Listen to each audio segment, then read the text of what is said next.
Հրաֆի Սամվել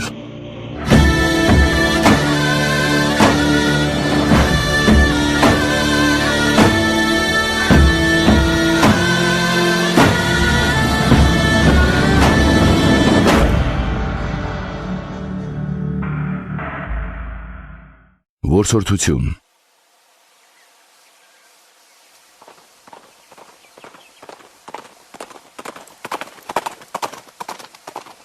Կապարճը թիկունքին, աղեղուսին, երկար նիզակը ձեռին, նստած յուր սիրուն կարմիրի վրա գնում էր Սամվելը այն ճանապարհով, որ տանում էր ողական ամրոցից դեպի Աշտիշատի վանքը։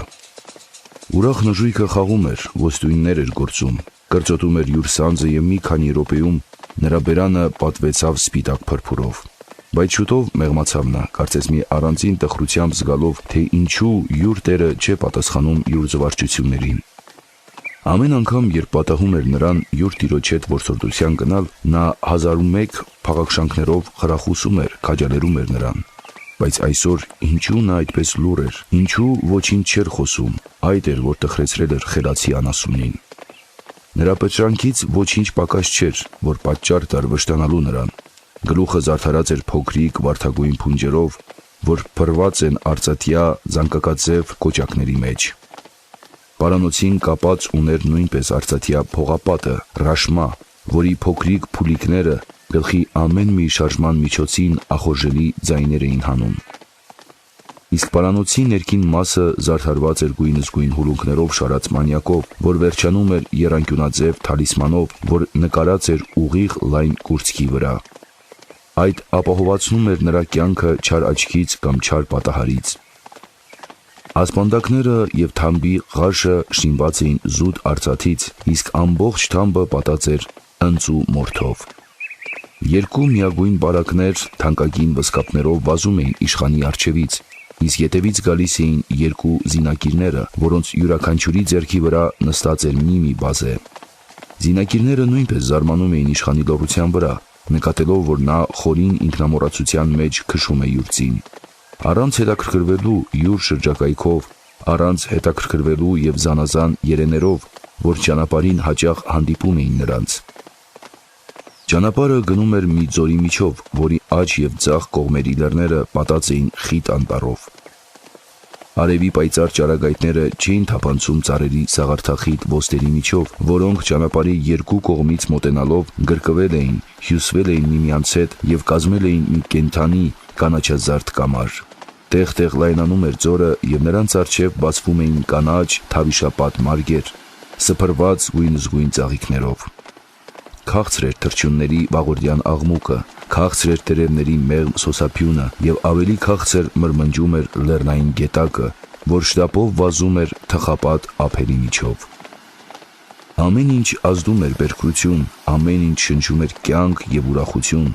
միայն Սամվելի սիրտը ալեկոծվում էր խորին դառնությամբ։ Քանի որ մտաբերում էր նա գալոց աղետները, չարիքը յուր բոլոր ընդարձակությամբ մեծանում էր նրա աչքում։ Ով գիտե, մտածում էր նա, գուցե շուտով կհասնի այն օրը, որ այդ գեղեցիկ անտառների խաղաղությունը կվրդովվի անհնարին խռովությամբ, մահվան հոտ կբուրե այդ սիրուն ծաղիկների անուշահոտության փոխարեն, և հարազատը հարազատի արյունով կներքե այդ կանաչազարդ հովիտները։ Կարծես երեները ևս հասկանում էին, որ Սամվելը այսօր իրանց հետ գործ չպիտի ունենա և ազատ համարձակ անցնում էին նրա աչքերի առջևից։ Ահա խորամանկ բիթը կայծակի արագությամբ դուրս պրծավ գետեզերքի թուփերի միջից, կտրեց ճանապարհը և մտնելով ծառերի մեջ ցատկեց մամռապատ ապարաժի գլխին և այնտեղից հեգնական հայացքով սկսեց նայել իշխանի վրա։ Բարակները նկատեցին նրա հանդգնությունը և հարցական դեմքով դարձան դեպի իրանց տերը։ Երբ ոչինչ հրահանգ չստացան, վշտացած կերպով շարունակեցին իրանց թեթև գնացքը։ Ահա կաքավների աղմկալի երամը սրաթռիչ թևքերով խռովվեց տիրող լռությունը։ Մույկ կապտագույն փոթորկի նման շատ մոտից անցավ նա և ակնթարթում անհետացավ մերձակա ժայռերի մեջ։ Բազեները, որ մինչ այդ րոպեն խաղաղ թարած էին ձինակիրների ձեռքի վրա, տեսնելով այդ կարմրակտուց և կարմրատոտիկ թռչունների համարձակությունը, իրանց լայն սրածայր թևքերը թափահարեցին և խիստ զայրագին թռիչք գործելով կամենում էին իսկույն հետամուտ լինել, բայց նրանց ոտքերը կապած մետաքսյա նարոտը թույլ չտվեց հարձակում գործել։ Արևը բավական բարձրացել էր, անտառի մեջ տիրում էր ախորժալի ջերմություն։ Նախորդ օրվա հորդ անձրևից ծառերը լվացվել էին, մաքրվել էին և սքանչելի փչրանքով փայլում էին իրենց կոկիկ տերևներով։ Խոտերը ավելի կենդանի գույն էին ստացել, իսկ կանաչ մամուռը ավելի աճել էր և փափուկ գորգի նման ծածկում էր ծառերի ժայռերի մերկությունը։ Անձրևը այդ անտառներում սաստիկ բարկացնում էր շինական կանանց։ Նա լվանում էր տերևներից շաքարը, որ բնությունը դնում էր նրանց վրա, նա ոչնչացնում էր երկնքի աստվածապարգև մանանան։ Բայց այս անգամ նրանք վաղօրոք հավաքած ունեին իրանց պաշարը։ Ահա այստեղ և այնտեղ ծառերի միջից երևում են փոքրիկ, ժամանակավոր տաղավարներ, հյուսած թարմ ոսկերից։ Նրանց մոտ մուխ է բարձրանում և դանդաղ, համընթաց ամպիկներով տարածվում է օդի մեջ։ Գեղշկուհի կարմրաշապիկ աղջիկները, կարմրաքող հարսիկները, նախշուն թիթեռների նման ժիր կերպով պտտվում են կրակի շուրջը։ Կրակի վրա եփ է գալիս մի մեծ կաթսա։ Նրա մեջ լցնում են շաքարապատ տերևները, շաքարը լուծվում է ջրի մեջ, հետո տերևները դուրս են ածում, իսկ մնացած ջուրը եփ տալով թանձրացնում են և այդպես պատրաստում են բուսական մեղր կամ ռուփ։ Բայց ավելի քնքուշ տերևները, որոնց վրա շաքարն ավելի հաստ խավ է կապել, ընտրում են և այնպես դարսում են միմյանց վրա, հուփ են տալիս, պատրաստելով այն անուշահամ և անուշահոտ քաղցրավենիքը, որ կոչվում է գասպեն։ Այդ առատությունները շինականներին խիստ բարերար կերակուր են մատակարարում, մանավանդ ձմեռային պահոց օրերում։ Սամվելն անցավ այդ տաղավարներից մեկի մոտով, նկատելով իշխանին մոտ վազեց մի մանկահասակ աղջիկ։ Եթե այդ անտառների անմահ պարիկները նրա նման կարմիր շապիկ հագնեին, և եթե նրա նման ծիածանի գույներով գոտի կապեին, և եթե իրանց գլխի երկար հույսերը նրա նման պսակաձև կապեին ճակատի վրա, դարձյալ չէին կարող այնքան սիրուն և այնքան գրավիչ լինել, որպես այդ անմեղ գեղեցկուհին։ Տեսնելով նրան, Սամվելը ձիու գլուխը պահեց։ Աղջիկը ամոթխած դեմքով մոտեցավ և ձեռքը մեկնելով ասաց. «Թող իմ տերը քաղցրացնե յուր բերանը»։ Սամվելը ընդունեց գեղեցկուհու ձեռքից գասպեի պլիթը, որ բոլորակ կարկանդակի ձև ուներ և ճաշակեց հարցնելով. «Այդ քո պատրաստածն է»։ Պատասխանի փոխարեն մանուկ աղջկա դեմքի վրա փայլեց մի քաղցր ժպիտ։ Սամվելը ընծայեց նրան մի քանի արծաթյա դրամներ, ասելով. «Որովհետև դու այդպիսի շնորհալի աղջիկ ես և այդպես լավ գասպե ես պատրաստում, ահա քեզ»։ Աղջիկը դժվարությամբ ընդունեց նվերը և գլուխ տալով վազեց յուր ընկերուհիների մոտ։ Տեղային սովորության համեմատ այդ հյուրասիրությունը նրանք ցույց էին տալիս ամեն մի ճանապարհորդի, որոնց պատահում է անցնել նրանց տաղավարի մոտով։ Սամվելը բաժանեց ստացած նվերը յուր զինակիրներին։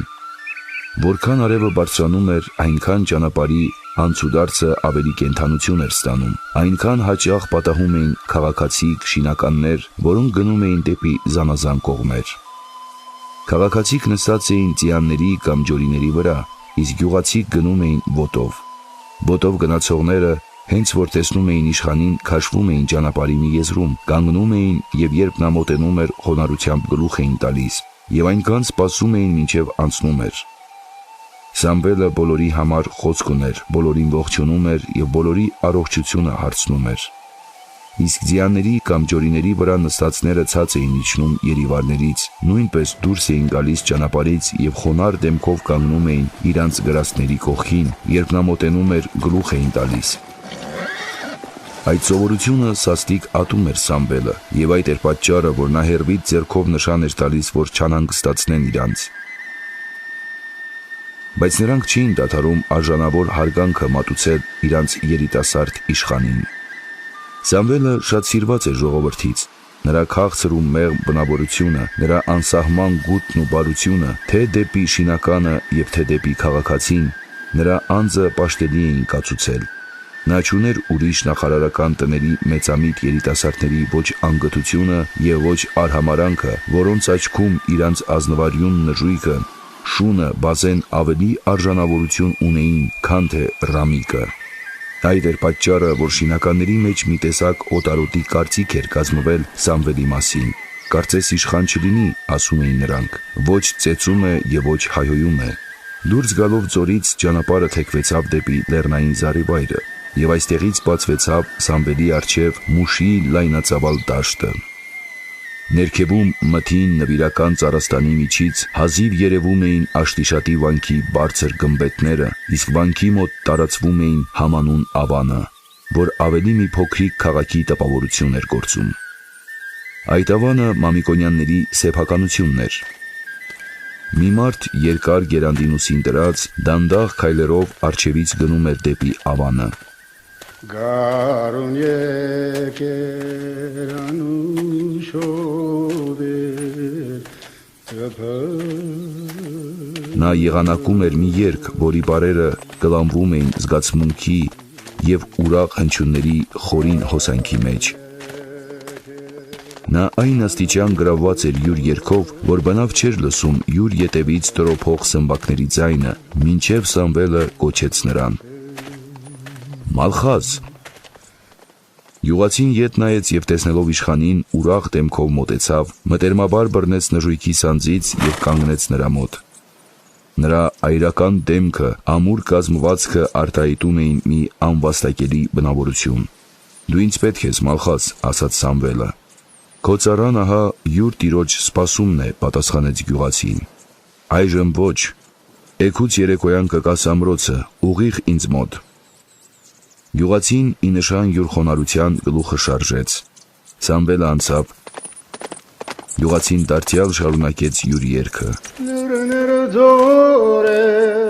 Որսորդության պատրվակով դուրս գալով ամրոցից, այսօր թեև Սամվելը ոչինչ չորսած,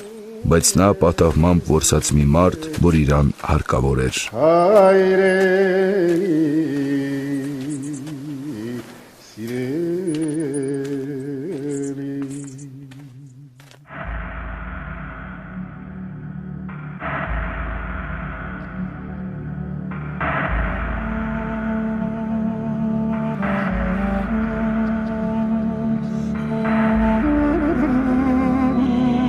Հրաֆի Սամվել